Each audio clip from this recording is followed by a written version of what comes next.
दोस्तों नमस्कार। दोस्तों छत्रपति संभाजी महाराज जिन पे अभी हाल ही में बनी मूवी छावा ने लोगों के मन में संभाजी महाराज के प्रति न केवल सम्मान बढ़ाया है बल्कि इसके साथ साथ कई सवाल भी खड़े कर दिए हैं। पिछले कुछ वीडियो में मैंने ऐसे ही सवालों को जवाब भी देने की कोशिश की है, जैसे कि संभाजी महाराज के सगे साले गनूजी सिरके और कान्हूजी सिरके भाइयों ने मुगलों से मिलकर क्यों संभाजी महाराज को पकड़वाया। इस वीडियो का लिंक डिस्क्रिप्शन बॉक्स में दिया है, एक बार जरूर देखें। लेकिन फिर भी यह सवाल छोटे हैं इस प्रश्न के आगे कि आखिर संभाजी महाराज 40 दिनों तक औरंगजेब के कैद में रहे और हर दिन उन पर अत्याचार होता रहा, ऐसा टॉर्चर कि जिसको सुनकर किसी की भी रूह कांप जाए। लेकिन फिर भी संभाजी महाराज को बचाने कोई क्यों नहीं आया। जिन मराठाओं के लिए यह कहानी प्रचलित है कि लाखों मर जाएं लेकिन लाखों को संभालने वाला जिंदा रहना चाहिए, आखिर मराठाओं ने संभाजी महाराज को छुड़ाने की कोई कोशिश क्यों नहीं की, और अगर कोई कोशिश की भी गई तो वो कामयाब क्यों नहीं हुई। आज इन्हीं सभी सवालों के जवाब जानने की कोशिश करेंगे, तो अंत तक जरूर बने रहिए। दोस्तों अगर आपको यह जानकारी जरा भी अच्छी लगे तो चैनल को सब्सक्राइब और लाइक जरूर करें। दोस्तों संभाजी महाराज और औरंगजेब के बीच जंग 1681 से ही शुरू हो गई थी, जब संभाजी महाराज छत्रपति बने थे। छत्रपति संभाजी महाराज के रहते हुए मुगलों ने कई बार मराठा साम्राज्य पर कब्जा करने की कोशिश की,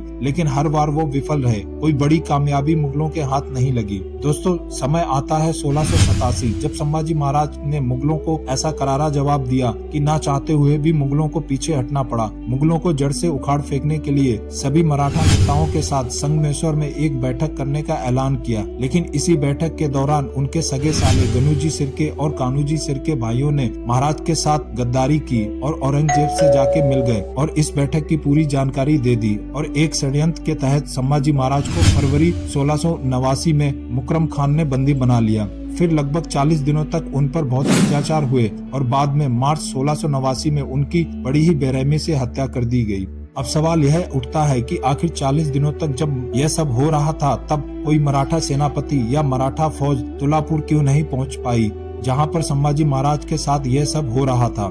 दोस्तों जब संभाजी महाराज को कैद किया गया था तो औरंगजेब को पता था कि मराठा फौज संभाजी महाराज को छुड़ाने का पूरा प्रयास करेगी। इसके लिए औरंगजेब ने अपने सेनापति जुल्फिकार खान को मराठों की घेराबंदी के लिए मराठों की राजधानी रायगढ़ की तरफ भेजा। उस समय किले में महाराज की पत्नी महारानी येसुबाई और उनके 7 साल के पुत्र साहू जी मौजूद थे, और साथ ही संभाजी महाराज के छोटे भाई छत्रपति राजाराम महाराज भी मौजूद थे। जुल्फिकार खान ने बड़ी मुश्किलों के साथ किला जीत लिया और महारानी येसुबाई और उनके बेटे को कैद कर लिया। हालांकि यहाँ राजाराम महाराज किले से बाहर निकलने में कामयाब रहे। रायगढ़ मराठों का गढ़ माना जाता था। यही वजह रही कि सभी मराठा सैनिक किले को बचाने में लगे रहे और उन्हें इतना समय ही नहीं मिल पाया कि वो संभाजी महाराज को बचाने के लिए कोई बड़ा अभियान चला पाते। और एक वजह यह भी रही कि संभाजी के सबसे भरोसेमंद सेनापति हबीब राव मोहिते की पहले ही मुगलों के साथ हुई लड़ाई में मृत्यु हो चुकी थी।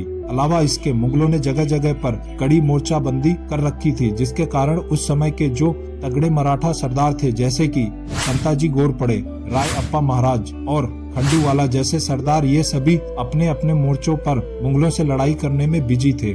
और जब तक ये सभी कोई बड़ा अभियान चला पाते तब तक बहुत देर हो चुकी थी। इतिहासकारों के मुताबिक छत्रपति संभाजी महाराज की गिरफ्तारी इतनी अचानक हुई कि मराठों को संगठित होने का समय ही नहीं मिल पाया। और इसके अलावा औरंगजेब ने चप्पे चप्पे पर अपने सैनिक बिठा दिए ताकि मराठा सरदारों तक ये खबर पहुंच ही ना पाए। दोस्तों एक बड़ी वजह यह भी मानी जाती है कि उस समय मुगलों ने दक्कन में अपना डेरा डाल रखा था और मुगलों की सेना लगभग 5 लाख की थी, और वहीं मराठाओं की सेना खींचतान के 1 लाख। और जो मराठाओं की युद्ध नीति थी वो छापेमारी तकनीकी की थी, यानी गोरिल्लावार तकनीकी। और क्योंकि महाराज को जिस तुलापुर किले में कैद किया गया था वो किला एक खुले मैदान में था, जहां आसपास कोई पहाड़ी या जंगल नहीं था, जिसकी मदद से छापामारी तकनीकी से मुगलों को टक्कर दी जा सके। और कम सेना होने के कारण मुगलों से सीधा टक्कर लेना थोड़ा मुश्किल था। यही सब कारण रहे कि मराठा छत्रपति संभाजी महाराज को बचा ना सके। लेकिन यहीं से मुगलों का पतन भी शुरू हो गया, क्योंकि महाराज की मृत्यु की खबर से मराठों में इतना आक्रोश पैदा हो गया कि सभी मराठा सरदार एकजुट होकर मुगलों का सफाया करने में जुट गए। बहरहाल दोस्तों इस विषय में आपकी क्या राय है कमेंट बॉक्स में जरूर लिखें। संभाजी महाराज को उनके ही सगे साले गनूजी और कान्हूजी सिरके भाइयों ने क्यों कैद कराया, इस पर एक वीडियो पहले ही बनाया है, जिसका लिंक डिस्क्रिप्शन बॉक्स में दिया है, एक बार जरूर देखें।